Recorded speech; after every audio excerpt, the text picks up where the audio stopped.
বিসমিল্লাহির রহমানির রহিম। আসসালামু আলাইকুম। আমি আমার কথাগুলো বলবো, কিন্তু তার আগে দুজন মহান মহান ব্যক্তি, আমাদের মান্দার দুজন মহান ব্যক্তি, তাদের দুইজনের কিছু অমীয় বাণী আমরা সকলে আগে শ্রবণ করি। এরপরে আমি আমার মতামতগুলো বা আমি আমার কিছু ব্যক্তিগত কথা বলবো। আমরা মনে করি উনি দীর্ঘদিন নেতৃত্ব দিয়েছেন, আমরা নেতৃত্ব দিয়েছি বিভিন্ন জায়গায়। আমাদের আরও নেতৃবৃন্দ রয়েছেন এখানে। বাংলাদেশ জাতীয়তাবাদী দল মান্দা উপজেলা শাখার সংগ্রামী সহসভাপতি তোফাজ্জল হোসেন টুকু রয়েছেন, সংগ্রামী সিনিয়র যুগ্ম সম্পাদক বেলাল হোসেন খান সাংগঠনিক সম্পাদক, কুমার বিশ্বজিৎ সরকার সাংগঠনিক সম্পাদক, শামসুল ইসলাম বাদল যুব দলের আহ্বায়ক, নুরুল ইসলাম যুগ্ম আহ্বায়ক বৃন্দ রয়েছে, ছাত্র দলের সদস্য সচিব রয়েছে, আরো অনেক নেতৃবৃন্দ এখানে রয়েছেন, সকলেই দায়িত্বশীল। আমি মনে করি আজকের পর থেকে আপনারা সকলে যার যার অবস্থান থেকে, যেহেতু নেতৃত্বের জায়গায় রয়েছেন, আপনারা দায়িত্বশীলতার পরিচয় দিবেন।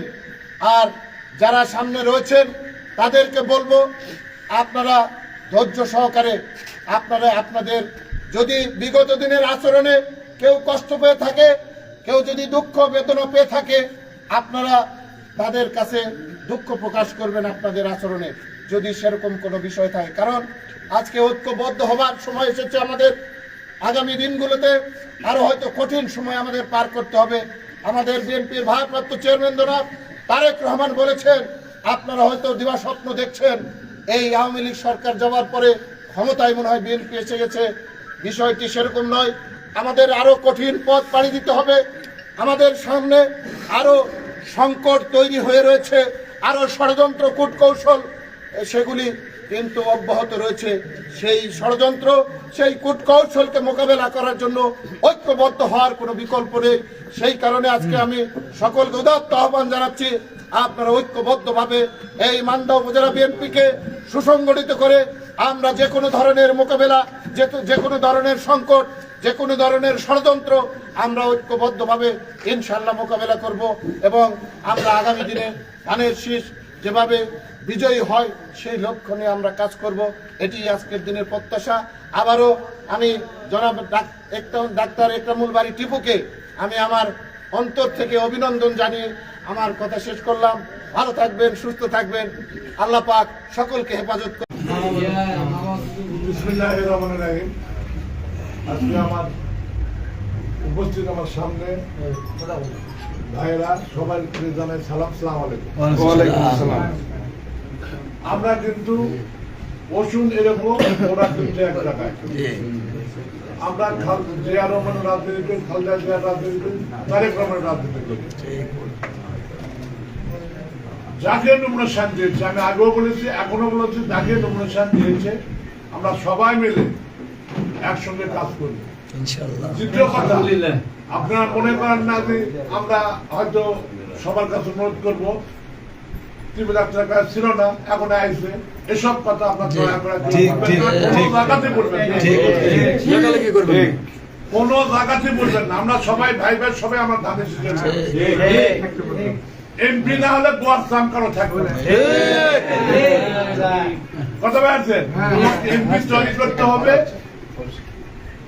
যে করে হোক, যেভাবে হোক। আমাকে আরেকটা এগেনস্ট পার্টি আছে কিন্তু তার জান্নাতের টিকিটে, জাহান্নামের টিকিট বাদ দিয়ে জান্নাতের টিকিট দিচ্ছে।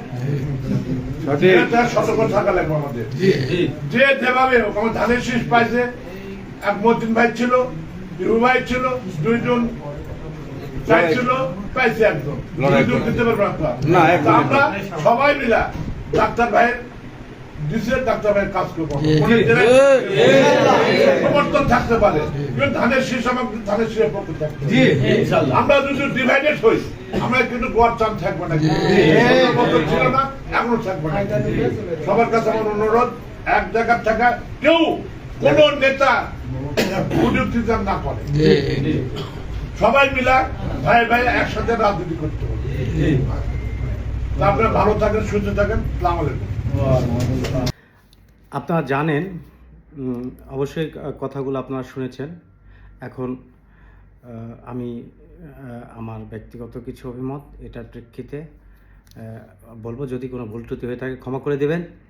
যদিও আজকের কথাটা একটু কর্কশ হবে, অনেকে কষ্ট পেতে পারেন, নিজের ছোট ভাই মনে করে, ভাই মনে করে বা ভাতিজা মনে করে, যেটাই মনে করেন না কেন, আমাকে যদি কষ্ট দিয়ে থাকি বা কষ্ট পেয়ে থাকেন আমার কথাতে, তাহলে আমাকে ক্ষমা করে দিবেন।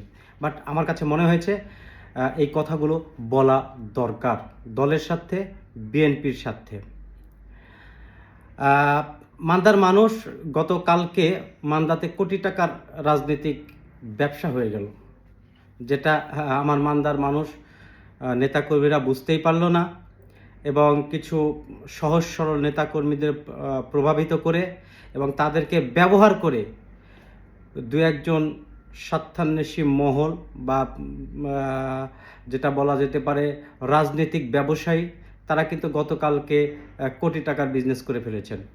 এখন কেমন করে কোটি টাকার বিজনেসটা করলেন সেটা বলবো। তার আগে আমি প্রথমে বলতে চাই যে আপনারা জানেন যে বাংলাদেশ জাতীয়তাবাদী দল বিএনপি বাংলাদেশের 237টা আসনে বা 32টা আসনে তাদের প্রাথমিক প্রার্থী তালিকা ঘোষণা করেছে। তার মধ্যে আমাদের মান্দা থানা অন্যতম। মান্দা থানাতে আমরা 3 জন প্রার্থী ছিলাম, ডাক্তার একরামুল বারী টিপু, MM মতিন, আমি। দল ডাক্তার একরামুল বারী টিপুকে প্রাথমিকভাবে মনোনয়ন দিয়েছে, ধানের শীষ প্রতীকটা তাকে দিয়েছে প্রাথমিকভাবে। এখন আমি আমার কথা শুরুতেই আমাদের জানা ভালো যে দল কিভাবে মনোনয়ন দেয়, বিএনপি কিভাবে মনোনয়ন দেয়, এটা একটা বিষয় আছে। বিএনপি কোন ক্যাটাগরি নিয়ে বা কিভাবে সার্ভে করে তারা বিএনপি মনোনয়ন দেয়, এটা হচ্ছে মূল আগে আমাদের জানতে হবে। বিএনপি নির্বাচন কেন্দ্রিক মনোনয়ন বা নির্বাচন কেন্দ্রিক রাজনীতিতে বিএনপি মনোনয়ন দেয় স্থানীয় সাধারণ জনগণের মতামতের ভিত্তিতে।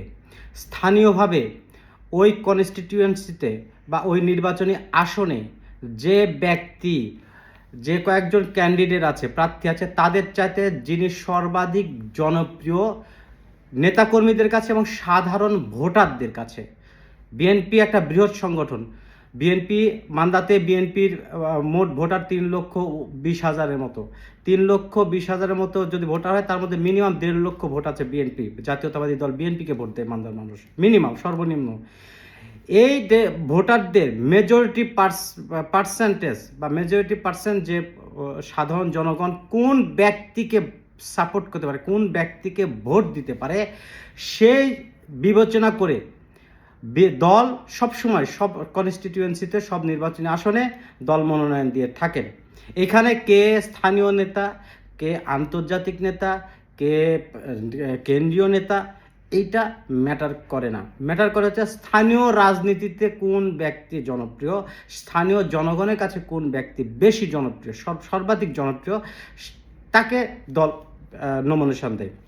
সেক্ষেত্রে বিএনপিতে আমরা যে কয়েকজন ছিলাম, তাদের মধ্যে দল বিবেচনা করেছে যে ডাক্তার একরামুল বারী টিপু তৃণমূলের কাছে অন্যান্যদের চাইতে বেশি জনপ্রিয়, যার কারণে দল বিবেচনা করে তাকে মনোনয়ন দিয়েছে। এখন দল যেটা আমি আপনাদের কাছে, সাধারণ ভোটারদের কাছে প্রশ্ন করতে চাই বা আপনাদের কাছে, দল বিএনপির প্রার্থী হিসাবে যাকে মনোনয়ন দিয়েছে, তিনি কি অন্যান্য আমরা যারা ছিলাম তাদের চাইতে কি বেশি জনপ্রিয় নাকি কম জনপ্রিয়? যদি বেশি জনপ্রিয় হয়ে থাকেন, তাহলে কি দল সঠিক সিদ্ধান্ত নিয়েছেন কি না? আমার মনে হয় সঠিক সিদ্ধান্ত নিয়েছে, কিন্তু বাস্তবতা হচ্ছে আমরা নিজেদের ইগোতে নিজেদেরকে এই জিনিসটা, এই কিছু নেতারা বিশ্বাস করতে চায় না। আসেন, যেহেতু দল দলীয় প্রার্থী ঘোষণা করেছে, সাধারণ তৃণমূল নেতাকর্মীরা, সাধারণ ভোটাররা উচ্ছ্বসিত হয়েছে, উৎফুল্ল হয়েছে, আনন্দ পেয়েছে এবং মনে করেছে দল জনপ্রিয় লোকে কি দল মনোনয়ন দিয়েছে। কিন্তু কিছু সুবিধাবাদী, কিছু ধান্দাবাজ, কিছু বিগত 5 তারিখের পর থেকে যারা বিভিন্ন লুটতারাজ, হাটঘাট, থানা বা বাণিজ্য, মামলা বাণিজ্য, হাটঘাট হচ্ছে বাণিজ্য, টেন্ডার বাণিজ্যে যারা ব্যস্ত ছিল, তারা সেসব ব্যক্তিরা যে কোনো একজন ব্যক্তি ব্যক্তির অধীনে রাজনীতি করতেন। এর মধ্যে কিছু সুবিধাবাদীও আছে, যারা আওয়ামী লীগের সময় সুবিধা নিয়েছেন, বিএনপির আজকে এই সময়ে বিএনপির ছায়াতলে এসে কিছু কিছু নেতার শেল্টারে তারা ব্যবসায়িক কার্যক্রম করছেন, দুর্নীতি করছেন এবং ওই নেতাকে অর্থনৈতিকভাবে বেনিফিট দিচ্ছেন বা অর্থনৈতিকভাবে ওই নেতা বেনিফিটেড হচ্ছেন। তাদেরকে নেই কিছু ধান্দাবাজ সুবিধাবাদী লোকরা কয়েকজন মিলে গতকালকে কয়েকজনের নেতৃত্বে গতকালকে একটা বিশৃঙ্খল পরিস্থিতি সৃষ্টি হয়েছে। মনোনয়নের দলের হাইকমান্ডের বিরুদ্ধে, দেশনায়ক তারেক রহমানের বিরুদ্ধে, মনোনয়ন বোর্ডের বিরুদ্ধে তারা হচ্ছে মানে অনাস্থা জানানোর মতো একটা বিষয়। কারণ হচ্ছে যে যেহেতু দল একটা প্রাথমিকভাবে একজনকে সিলেক্ট করেছে, তার বিরুদ্ধে স্লোগান রাস্তাত নামা মানে হচ্ছে কেন্দ্র, দেশনায়ক তারেক রহমান এবং বেগম খালেদা জিয়া এবং দলের মনোনয়ন বোর্ডকে চ্যালেঞ্জ করা। সুতরাং তারা সেই সব কিছু ধান্দাবাদ নিজেদের 5 তারিখের পর হয়তো বা তারা যে করেছে, এখন তারা চিন্তা করছে যে এখন আমার ওই নেতা আসতে পারেনি, এখন আরেক নেতা এসেছে, তাহলে তো আমার ব্যবসা বাণিজ্য বন্ধ হয়ে গেল, আমার ধান্দাবাজি বন্ধ হয়ে গেছে। তাদের নিজের স্বার্থে তারা হচ্ছে কিছু সাধারণ নেতাকর্মীকে ভুল বুঝিয়ে এবং কিছু লোক ভাড়া করে নিয়ে এসে, কিছু অন্য দল থেকে নিয়ে এসে তারা হচ্ছে রাস্তায় কালকে মানববন্ধন এবং বিক্ষোভ মিছিল করেছে, যেটা মান্দার ইতিহাসে এই প্রথম একটা নেক্কারজনক এবং জঘন্যতম ঘটনা। মান্দা থানা বিএনপির একটা ঐতিহ্য ছিল, মান্দা থানা বিএনপি একটা গুডউইল ছিল কেন্দ্রের প্রতি। সেটা হচ্ছে, সেই গুডউইলটা হচ্ছে যে মান্দা থানা বিএনপি কেন্দ্রের প্রতি আনুগত্যশীল। 1991 সালে বিএনপির প্রতিষ্ঠাতা সভাপতি আফাজউদ্দিন মণ্ডল বা অন্যান্য যারা ছিলেন, তারা কিন্তু 91 সাল পর 96 সালে শামসুল আলম প্রামাণিক তখন বিএনপি করতেন না। তিনি 96 সালে দলকে নির্বাচিত করার জন্য এই আসনে ধানের শীষকে নির্বাচিত করার জন্য তারা কিন্তু উইলিংলি উদারতা দিয়ে শামসুল আলম প্রামাণিককে নিয়ে এসেছেন, সবাই মিলে নিয়ে এসেছেন, নির্বাচন করেছেন, নির্বাচিত হয়েছেন। ঠিক একই রকমভাবে 18 সালেও কিন্তু ডাক্তার ইকরামুল বারী টিপু দ্বিতীয় হয়েছিলেন, কিন্তু ওনার কর্মী সমর্থকরা শামসুল আলম প্রামাণিক যখন জনতা জনাব শামসুল আলম প্রামাণিক যখন আপনার মনোনয়ন ফাইনাল চূড়ান্ত মনোনয়ন পেলেন, ডাক্তার ইকরামুল বারী টিপুরা কিন্তু তারা কিন্তু করেননি, বিক্ষোভ করেননি। কিন্তু এই প্রথম মান্দাতে একটা জঘন্যতম কাজ হয়েছে। যারা কাজ করেছেন সবচাইতে দ্বৈত নীতি দেখেন। আমি আপনার প্রথমে দুটা ভিডিও শুনিয়েছি দুই মহান ব্যক্তি। তারা আগের দিন এত মিষ্টভাষী, এত অমীয় বাণী জনগণকে উপহার দিলেন, মনে হচ্ছে যে এইমাত্র আল্লাহর ওলি বাংলা পৃথিবীতে নেমে এসেছেন। তারা হচ্ছে এত পরিমাণ দলের প্রতি ডেলিগেটেড, এত পরিমাণ দলের প্রতি হচ্ছে আনুগত্যশীল। তারা এক অমীয় বাণী মান্দার মানুষের কাছে উপস্থাপন করলেন। মান্দার মানুষ এটার সঙ্গে গর্ববোধ করলো, খুশিও হলো। মান্দার মানুষ মনে করেছিল যে না, ঠিক আছে, দ্বিধাদ্বন্দ্ব ভুলে গেছে। কিন্তু পরের দিনই তাদের আসল রূপটা বেরিয়েছে। তারা রাতে দলীয় প্রার্থীকে সাপোর্ট করলেন এবং তারা হচ্ছে দিনের বেলা তাদের কর্মী, কিছু গুন্ডা বাহিনী, কিছু ধান্দাবাজদের দিয়ে কিছু সাধারণ কর্মীদের ভুল বুঝিয়ে রাস্তায় নামিয়েছেন। তো এই যে দ্বৈত নীতি, এই নীতিটা কিন্তু প্রথম থেকেই একজন ব্যক্তির কিন্তু ছিল। শামসুল আলম প্রামাণিককে রাজনীতিতে নিঃশেষ করার ষড়যন্ত্রের সঙ্গে যে ব্যক্তির ইন্ধনে এই কাজটা হয়েছে, যে ব্যক্তির নেতৃত্বে হচ্ছে, যে ব্যক্তির কর্মী সমর্থনা করছে, ওই ব্যক্তি কিন্তু শামসুল আলম প্রামাণিককে নেতৃত্ব কাজ শূন্য করার জন্য ষড়যন্ত্র করেছিল। শামসুল আলম প্রামাণিক, জনতা জনাব শামসুল আলম প্রামাণিক মান্দাতে একটা অবিসংবাদিত নেতা ছিলেন। তাকে রাজনৈতিকভাবে হেয় করা, রাজনৈতিকভাবে মাইনাস করার একজন ব্যক্তি শুরু করেছিল প্রথম এবং সর্বপ্রথম। এই মান্দাতে যে দ্বিধা বিভক্ত এবং একটা সম্মানী মানুষকে যে অসম্মানিত করার যে রেওয়াজ, এই রেওয়াজ সর্বপ্রথম জনতা শামসুল আলম প্রামাণিককে এই কাজটা করেছিল, এই একটা ব্যক্তির নিজের স্বার্থের জন্য। শুধু তাই নয়, ঠিক একই রকমভাবে ঠিক ডাক্তার যাকে বর্তমান নমিনেশন দিয়েছেন ডাক্তার সাহেবকে, তাকেও এই যে হেয় করার জন্য, তার বিরুদ্ধে স্লোগান দেওয়া, তার বিরুদ্ধে করার জন্য তার নেতাকর্মীরা, স্বেচ্ছাসেবক দলের সদস্য ছিল বা প্লাস হচ্ছে প্রসাদপুর ইউনিয়নের সেক্রেটারি বা সভাপতি এমদাদুল সাহেবকে প্রেস ব্রিফিং করার জন্য তাকে শোকজ নোটিশ পাঠালো। কি দলীয় শৃঙ্খলা ভঙ্গ! ভাই, তাহলে আপনি দলীয় শৃঙ্খলা ভঙ্গের জন্য সংবাদ সম্মেলন করার জন্য যেটা করলেন, আর রাত্রে যে আপনি অমীয় বাহিনী শ্রবণ করালেন মান্দার মানুষকে, সকালে যে আপনার নেতা কর্মীদের রাস্তায় নামিয়ে দেন, এদের বিরুদ্ধে আপনি কি অ্যাকশন নেবেন এটা দেখার বিষয়। যদি দলের প্রতি আনুগত এই নেতারা কেন, এই কর্মীরা কেন মাঠে নামলো, কেন মাঠে না নামালেন? এই জন্যে এদের বিরুদ্ধে বহিষ্কার করেন কিনা, এদেরকে শোকজ নোটিশ দেন কিনা, সেটা মান্দার মানুষ দেখতে চায়। আর আপনারা কোন কথা সত্য সেটা মান্দার মানুষের সঙ্গে পরিষ্কার করতে হবে আপনাদেরকে। রাতে যে অমিয় বাণী শ্রবণ করিয়েছেন এটা সত্য, নাকি দিনের আলোতে যেটা নেতাকর্মীদের লেলিয়ে দিয়ে দলের মধ্যে বিশৃঙ্খলা সৃষ্টি করেছেন এটা সত্য? এটাও মান্দার মানুষ জানতে চায়। এটা মান্দার মানুষের কাছে বলতে হবে, আজ হোক কাল হোক, এটা আপনাদেরকে বলতে হবে। একদিনের মধ্যে আজকে রাজনীতিতে যে দ্বিধা বিভক্ত, এই একজন ব্যক্তি ষড়যন্ত্র করে মখলেছুর রহমানকে, ডাক্তার টিপুকে রাজনীতিক থেকে মাইনাস করার বহু ষড়যন্ত্র হয়েছে, আপনারা দেখেছেন কাউন্সিলের নাটক শুকে। ইনার একটা ব্যক্তির এত ক্ষমতার লোক কেন?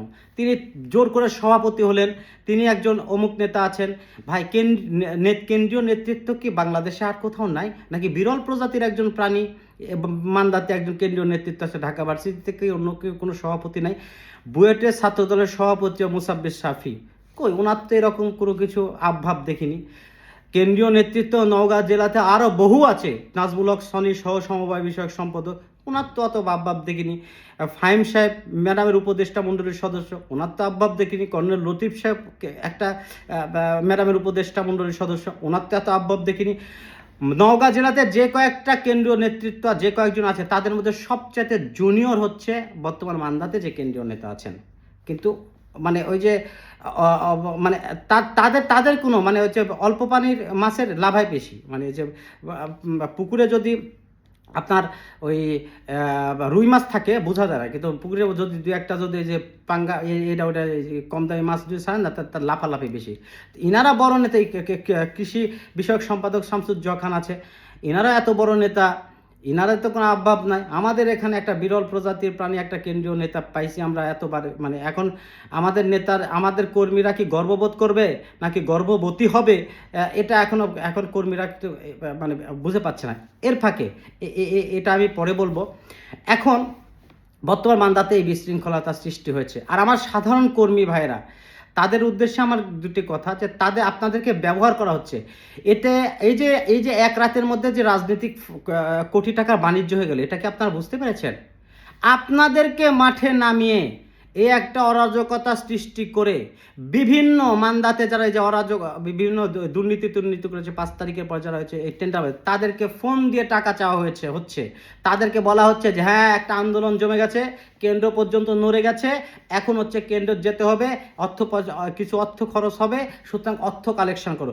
এক রাতের মধ্যে কোটি টাকার যে অর্থ কালেকশন হয়ে গেল, আপনাদের সাহস নেতাকর্মীদের মাঠে নামে আপনারা বুঝে উঠতে পারলেন না। এক রাতের মধ্যে কোটি টাকার পকেট বাণিজ্য করে ফেললেন। হ্যাঁ, মালয়েশিয়া প্রবাসী একটা ব্যক্তির কাছেও ফোন করা হয়েছে, তাকে ফোন করে বলা হয়েছে যে এখন তো একটা অবস্থা, একটা ভালো অবস্থা আছে, চেঞ্জ করা যাবে, কিছু সহযোগিতা করেন। এরকম তো শুনছি। এখন এটা যদি সত্য হয়, এই কথাগুলো যেটা আমি শুনছি, দু একজন বলেছে গতকালকে আমাকে, যদি এটা সত্য হয়, তাহলে সাধারণ নেতা কর্মীকে ব্যবহার করে তাদের রাস্তায় নামিয়ে একটা পক্ষের কাছে শত্রু বানিয়ে সাধারণ নেতা কর্মীদের নিজের রাজনৈতিকভাবে অর্থনৈতিকভাবে ইনকাম করার রাস্তাটাই ছিল গতকালকের মিছিল। এখন এইভাবে যদি কোটি টাকা যদি বাণিজ্য করা সম্ভব হয়, তাহলে আজকে কেন এখনো মাঠে নামা হয়নি? প্রতিদিন মাঠে নামা, প্রতিদিন 1 কোটি টাকা ইনকাম করেন, সমস্যা নেই তো। সাধারণ নেতা কর্মীরা ছাগলের মতন লাফিয়ে যাবে, তাদেরকে ব্যবহার করে কোটি টাকা ইনকাম করে ফেলে, সমস্যা নেই তো। এটা তো বিশাল বাণিজ্য। আজকে কেন বন্ধ হচ্ছে আমি জানি না, কালকে আবার নামানো উচিত এটার জন্য, কারণ এত টাকা ইনকাম হলে বিশাল বিষয়। সো এই সাধারণ নেতাকর্মীদের অনেক নেতাকর্মীরা মনে করতে পারেন যে আমি তো এতদিন অমুক ভাইয়ের কাজ করেছি, অমুক ভাইয়ের অধীনে ছিলাম, এখন ওই ভাইটা কার্ড পেল না, তাহলে আমি অমুক ভাইয়ের কাছে গিয়ে কি মূল্যায়ন পাবো? আমি বলতে চাই, বিএনপি প্রতিটা নেতাকর্মী আমাদের ভাই, আমাদের সকলের একে অন্যের পরিপূরক। সুতরাং আপনারা কোন ব্যক্তি নমিনেশন পেয়েছে ডাজ নট ম্যাটারটা হচ্ছে প্রতীক, দলীয় প্রতীক। বিএনপির কে মনোনয়ন করে, ডাক্তার টিপু বা অমুককে ভোট দেওয়ার দরকার নেই, ধানের শীষকে ভোট দেন, ধানের শীষে কাজ করেন। ডাক্তার ইকরামুল বারী টিপু যদি আপনাদেরকে মূল্যায়ন না করেন, আপনারা মূল ধারাতে ফিরে আসুন। মখলেছুর রহমান মকে একদিনে নেতা একটাই মান্দাতে, সেটা হচ্ছে মখলেছুর রহমান, যাকে আপনারা নষ্ট করার খেয়ে দেওয়ার চেষ্টা করেছেন, কিন্তু তার জনপ্রিয়তা, তৃণমূলের আস্থা, তৃণমূলের বিশ্বাসে তিনি আরও বেশি শক্তিশালী হয়েছে এই দুইজন ব্যক্তি, কিন্তু তাদেরকে আপনি ভুল বুঝে রাজনীতি খেয়ে দেওয়ার চেষ্টা করছেন। এত সোজা না, যে এটা আমি আগের ভিডিওতে বলেছিলাম। তো ইনি যেভাবে প্রকাশ্যে বলেছেন যে দলকে ভোট দিতে হবে, ব্যক্তি টিপু না, ধানের শীষকে ভোট দিতে হবে, বেগম খালেদা জিয়াকে ভোট, তারেক রহমান যে বিশ্বাস করে দিয়েছেন সেটাকে আমাদেরকে ধরে রাখতে হবে।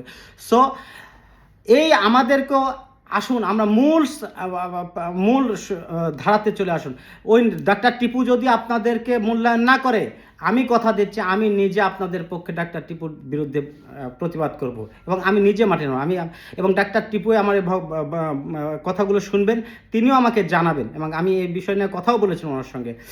সো আজকে সকালে ওনার সঙ্গে কথা হয়েছে, আজকে সকালে বাংলাদেশের সকালে ওনার সঙ্গে কথা হয়েছে, উনি ফোন দিয়েছিলেন। কথার প্রেক্ষিতে আমি বললাম যে এসব এখন কি করা যায়। উনি বলছেন যে না, সবাই তো আমাদেরই লোক, এইসব করেছে, দুদিন পরে ঠিক হয়ে যাবে, সবাই তো আমাদের লোক, সবাইকে নিয়ে কাজ করবে ইনশাল্লাহ। তো এনার কিন্তু উদারতার অভাব নেই, আমাদের কিন্তু উদারতার অভাব নেই। বিএনপি যারা করি আমরা, যারা মূলধারা রাজনীতিতে এখন আসছেন বা আসতে চাচ্ছেন বা আসেন, এই যে বিএনপি যে মনোনয়ন দিয়েছেন যারা দল, যাকে উদারতা ছাড়া কিন্তু বিএনপির রাজনীতি সম্ভব না। ডাক্তার টিপুও কোনো দিন বলতে পারবে না যে অমুকের কর্মী সমর্থক ছাড়া আমি নির্বাচনে উইন করতে পারবো। ঠিক একই রকমভাবে আপনারা আসে মূলধারায় ফিরে আসেন, আপনাদেরকে ভুল বুঝিয়ে আইওয়াশ করে আপনাদেরকে রাস্তায় নামে শত্রু বানিয়ে রাজনৈতিক ফায়দা নিচ্ছে একটা মহল, সেখান থেকে আপনারা সরে আসুন, সেখান থেকে আপনারা নিজেদেরকে সংশোধন করুন, মূলধারায় ফিরে আসুন। আর এই যে বিশৃঙ্খলতা সৃষ্টি করেছে থানা বিএনপি, কি পদক্ষেপ নেয় এই বিশৃঙ্খলাকারীদের জন্য, সেটা এখন দেখার বিষয়। পরিশেষে এই যে বর্তমান কেন্দ্রীয় নিয়ে যে একটা বিষয়টা আসছে যে একটা অমূল্য সম্পদ, একটা হচ্ছে বিরল প্রজাতির প্রাণী, আমার মান্দাতে এত বড় একটা কেন্দ্রীয় নেতা পেয়েছি, আমরা গর্ববোধ করি বা গর্ববতীও হতে পারি। হ্যাঁ, তো সো এই যে এটার প্রেক্ষিতে আমি একটা গল্প বলবো, গল্পটা বলে আমি আমার কথা শেষ করব। একটা ছেলে ঢাকা শহরে গিয়েছে, গ্রামের ছেলে, সাধারণ পরিবারের ছেলে, গরিব পরিবারের ছেলে, ঢাকা শহরে গিয়ে একটা সিকিউরিটি গার্ডের চাকরি নিয়েছে, সিকিউরিটি গার্ড। 6 মাস পর সে ছুটিতে গ্রামের বাসায় এসেছেন। এখন গ্রামের বাসায় আসার পর যেহেতু স্বাভাবিকভাবে গ্রামের মানুষ, গরিব ফ্যামিলির ছেলে, তো মা তখন বলছে, বাবা অনেকদিন পর তো গ্রামের বাসায় আসলে, তোমার বোন তো অনেকবার বলে যে ভাই আসছে কিনা, তোমার বোন তো খোঁজ নাই, তা যেহেতু আসছো তাহলে তুমি একটু বোনের শ্বশুর বাসায় যাও, একটু বোনের দেখেও আসো, একটু ঘুরিয়েও আসো।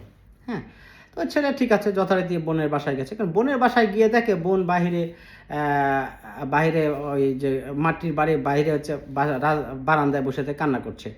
এখন ওই ছেলের বলছে, আপা তুমি কান্না করো কেন? এখন বলছে, তোর দুলাভাই আমাকে মারছে। হ্যাঁ, এখন ওই ছেলে বলছে, হ্যাঁ আমার দুলাভাই আমাকে মারলো। দুলাভাই কই? মানে বোনের জামাইকে তো দুলাভাই বা ভগ্নিপতি বলে, আমার ভগ্নিপতি কই? তো ওই দিকে মাঠে আছে, কাজ করছে। ওই ছেলে একদম রাগ টাগ নিয়ে চলে গেছে দুলাভাইয়ের কাছে গিয়ে বলছে, দুলাভাই তুমি আমার বোনে মেরেছো কেন? গ্রামের ভাষায় মারছো কেন? তো দুলাভাই বলছে, কিরে আমার বউকে আমি মারছি, তোর সমস্যা কি? তাছাড়া না, তোমার বউ হতে পারে কিন্তু আমারও তো বোন, তুমিও মারছো কেন? তুমি যে আমার বোনে মারছো, তুমি কি জানো আমি কি হয়েছি? আর দুলাভাই তো রোদের মধ্যে মাঠে কাজ করছে, বুঝেন তো কৃষকদের রোদের মধ্যে মাথা তো 100% গিয়ারে থাকে। তো দুলাভাই তখন দাঁড়িয়ে উঠে ওই যে ওই কাজটা আসে না, যেটা ধান কাটার কাজটা নিয়ে ধরে বলতেছে, হ্যাঁ আমি যে তো জানি তুই আমার বাল। হ্যাঁ, এখন বর্তমানে এই যে পজিশনটাকে কেন্দ্রীয় নেতৃত্বকে এমনভাবে নিজেকে মনে করছে বা তার কিছু অনুসারী দালালরা যা কিছু মনে করছে, মান্দার নেতাকর্মীরা যেন এই পর্যন্ত তাহলে কিন্তু ইজ্জত থাকবে না, আমাদের ইজ্জত থাকবে না, দলের ইজ্জত। মান্দার কর্মীদের মুখে যেন এই বাণীটা বা এই বলিটা আপনারা নিয়ে না আসেন যে হ্যাঁ কেন্দ্রীয় নেতা থেকে হয়েছে, কিন্তু কী হয়েছে আমাদের বাল। হ্যাঁ, সো এই বলিটা যেন না আসে, সেদিকে আমরা যাই, যার যেটা যথারীতি সম্মান, সেই সম্মানটা ধরে রাখুন এবং দলের নীতি আদর্শকে অক্ষুণ্ণতাকে দল যেটা সিদ্ধান্ত নিয়েছে, মনোনয়ন আর বাতিল হওয়ার সম্ভাবনা নেই। মনোনয়ন বাতিল হওয়ার ক্যাটাগরি সিস্টেম আছে। দলের বিরুদ্ধে যদি কিছু কাজ করে, দলের বিরুদ্ধে কেউ কাজ করছে না, দলের বিরুদ্ধে কেউ কাজ করছে না যে মনোনয়ন বাতিল। সো ওটা দিবা স্বপ্ন। সুতরাং এই দিবা স্বপ্ন বাদ দিয়ে আর সাধারণ কর্মী ভাইয়েরা আছে, তারা ওই যে অর্থ সম্পদ আর দিয়েন না, চাঁদা মাদা দিয়েন না দিয়ে মূলধারায় ফিরে আসুন। আমরা ধানের শীষকে বিজয় করি। জামাতের যে ট্র্যাপে পড়েছেন, এই ট্র্যাপ থেকে বের হয়ে এসে জামাত অর্থ খরচ করছে যে অমুক না পেলে অমুক পেলে আমরা সকাল 10টার মধ্যে পাশ করে যাবো, এই ইয়াতে জামাতও কিছু কর্মী দিয়ে রাস্তায় নামিয়েছে গতকালকে, তাদের কাছে ভাড়া খাটিয়েছে, কিছু অর্থ হয়তো বা দিয়েছে। যাই হোক, এই জামাতের ট্র্যাপে না পড়ে আসুন, মূলধারায় ফিরে আসুন। দেশনায়ক তারেক রহমান, দেশনেত্রী বেগম খালেদা জিয়া দল যে সিদ্ধান্ত নিয়েছে, সেই সিদ্ধান্তকে আসুন আমরা স্বাগত জানাই এবং ঐক্যবদ্ধভাবে মান্দা থানা বিএনপি এবং ধানের শীষকে বিজয় করি এবং দেশনেত্রী বেগম খালেদা জিয়া, দেশনায়ক তারেক রহমানের হাতকে এই মান্দা থানার আসনটাকে উপহার দিই। সকলে অসংখ্য ধন্যবাদ। আমার কথায় যদি ভুল ত্রুটি হয়ে থাকেন সকলে ক্ষমা করে দেবেন। কথাবার্তা একটু দ্রুত বলেছি, কারণ হচ্ছে ভিডিওটা দীর্ঘ হয়ে যেতে পারে, এই জন্য দ্রুত বলেছি। সকলে ভালো থাকবেন এবং আমার কোথাও ভুল ত্রুটি হয়ে থাকলে, কাউকে কষ্ট দিয়ে থাকলে আপাতত মস্তিষ্কে আমাকে ক্ষমা করে দেবেন। সকলকে অসংখ্য ধন্যবাদ। আসসালামু আলাইকুম।